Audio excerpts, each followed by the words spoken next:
اب ایک موضوع کو کہ اس پر ڈسکس کرنا ممکن ہو کہ سمجھے مناسب نہیں ہے، لیکن اس کا تعلق ہے امام زمان علیہ السلام کی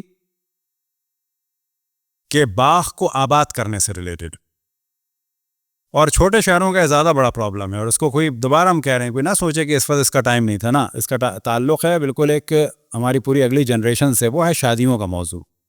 اور شادیوں کے موضوع کے بارے میں بڑی تیزی سے ڈسکشن کریں، ممکن ہے بعد میں کبھی کر لیں، یا کبھی اگر اور کوئی چاہیں تو آپ لوگ پروگرام رکھیں، ہم اس کے لیے مخصوصاً ڈسکس کر سکتے ہیں کہ جتنی قید و شرط کم ہو اتنا بہتر ہے. ہاں، شکل صورت، پڑھائی لکھائی، یہ ساری چیزیں اتنی ہونی چاہیے کہ لڑکی لڑکے کے ساتھ خوش رہے، لڑکا لڑکی کے ساتھ خوش رہے، اور اس میں ماں باپ کو بہت زیادہ دخل نہیں دینا چاہیے. زیادہ سے زیادہ بس، بلکہ جو ضروری ہے وہ یہ ہے کہ بس شیعہ سے شادی ہو.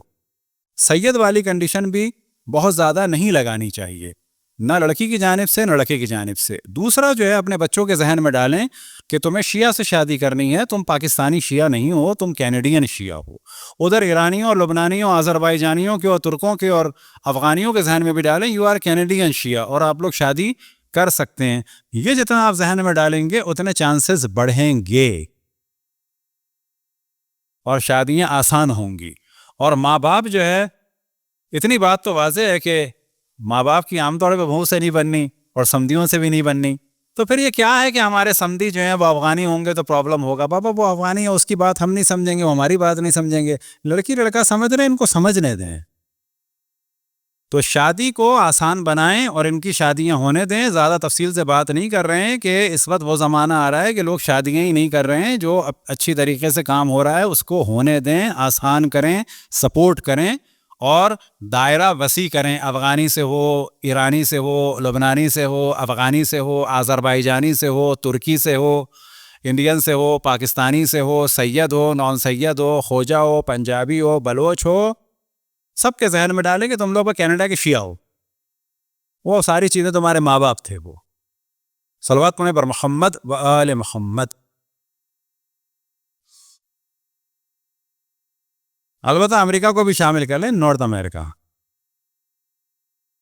آج کا دن جو منصوب مصائب کے اعتبار سے حضرت علی اکبر علیہ السلام سے ہے، اور مصائب میں بعض جو چیزیں پڑھیں گے اس کو ہم چاہتے ہیں کہ ذرا ڈسکس کریں، تاکہ وہ جو بعض سوالات ذہن میں آتے ہیں یا جو ذہن میں ایک دم سے آ سکتا ہے کہ یہ بات لاجیکلی نہیں لگی تو اس کے پیچھے ہے کیا وجہ. سب سے پہلے ہم ڈسکس کرتے ہیں کہ حضرت علی اکبر، آیا حضرت علی اکبر بڑے تھے یا امام زین العابدین علیہ السلام بڑے تھے؟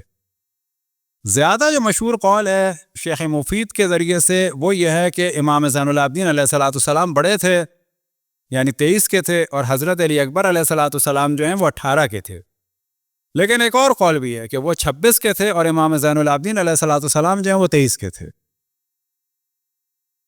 تو اب یہاں پر اس کو ہمیشہ تاریخی مسئلہ سمجھنا چاہیے، لیکن مشہور یہی ہے کہ وہ بڑے تھے، یعنی امام زین العابدین علیہ السلام بڑے تھے، اور وہ صرف علی تھے. یعنی آپ ذہن میں یہ رکھیں کہ ایک علی ہیں امام زین العابدین، وہ صرف علی ہیں.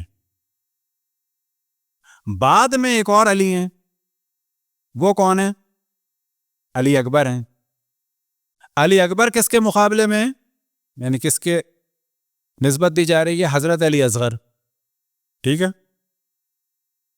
تو بات ہو گئی کلیئر. امام زین العابدین بڑے ہو گئے، حضرت علی اکبر ان سے چھوٹے ہو گئے، لیکن اکبر ہے کس کے؟ اکبر ہیں اصغر سے. لیکن حضرت علی اصغر تو ابھی 6 مہینے کے ہیں. تو پھر کیا ہوگا؟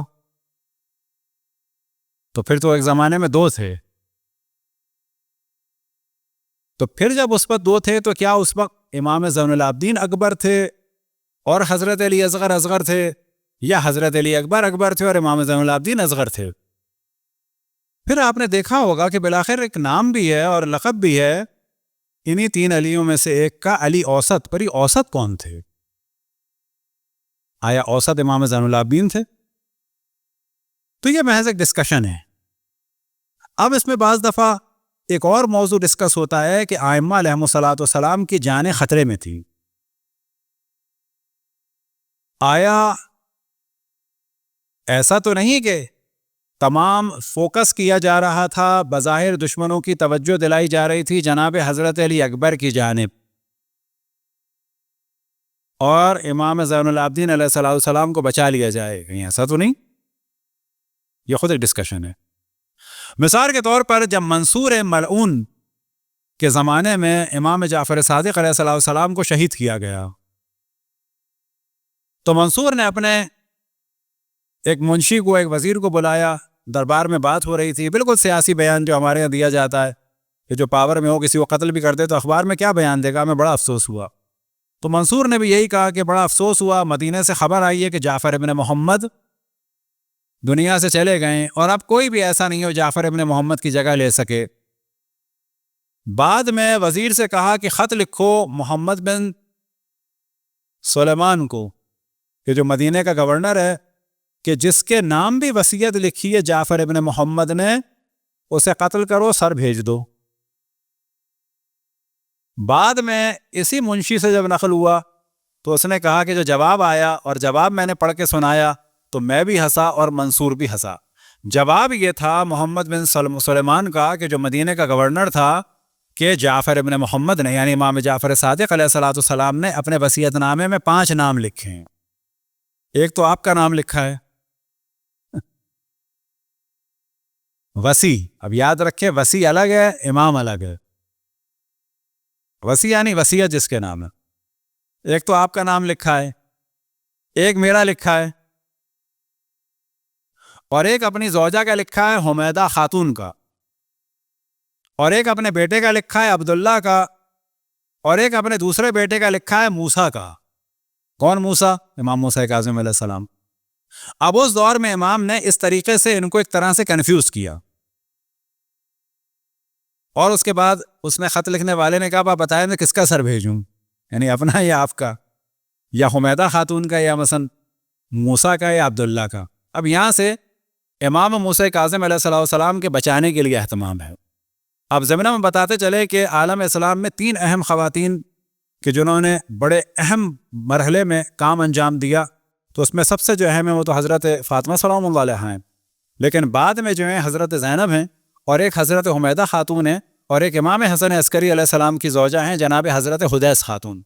اب ان سب کے بارے میں گفتگو نہیں ہو سکتی، لیکن امام جعفر صادق علیہ السلام کے بعد جو امر امامت کے بہت سارے کام تھے، بظاہر سامنے جو آتی تھیں وہ حضرت حمیدہ خاتون آتی تھیں،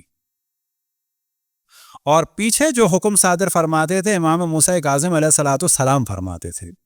عیناً یہی کام کربلا میں ہوا ہے کہ بظاہر جو ذات آگے آتی تھی وہ سابقہ امام کے مشن کی اور خون کی محافظ تھیں، اور موجودہ امام کی جان کی محافظ تھیں، اور وہ تھیں حضرت زینب صلوات اللہ وسلام علیہا۔ ڈسکشن یہ آتا ہے کہ اس طرح سے دشمنوں کی توجہ دلائی گئی تھی کس کی جانب؟ حضرت علی اکبر کی جانب۔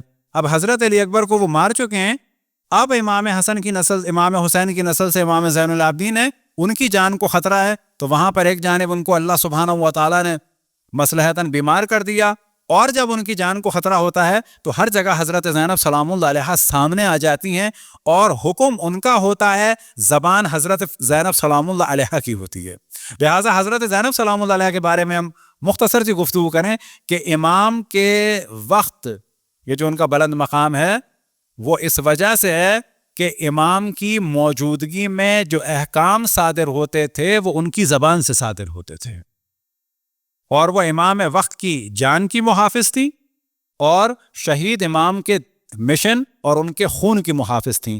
تو حضرت زینب سلام اللہ علیہ اگر آپ دیکھیں، 2 اماموں کی امامت، 2 اماموں کے مشن، اور ایک امام کے خون اور ایک امام کی زندگی بچا رہی تھی۔ تو یہ ایک ڈسکشن آتا ہے اکبر اور اصغر کے بارے میں۔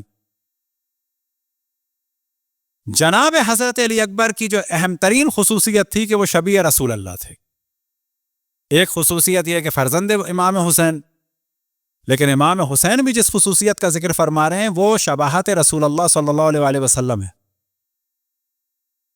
اب یہاں پر چند سوال ذہن میں آ سکتے ہیں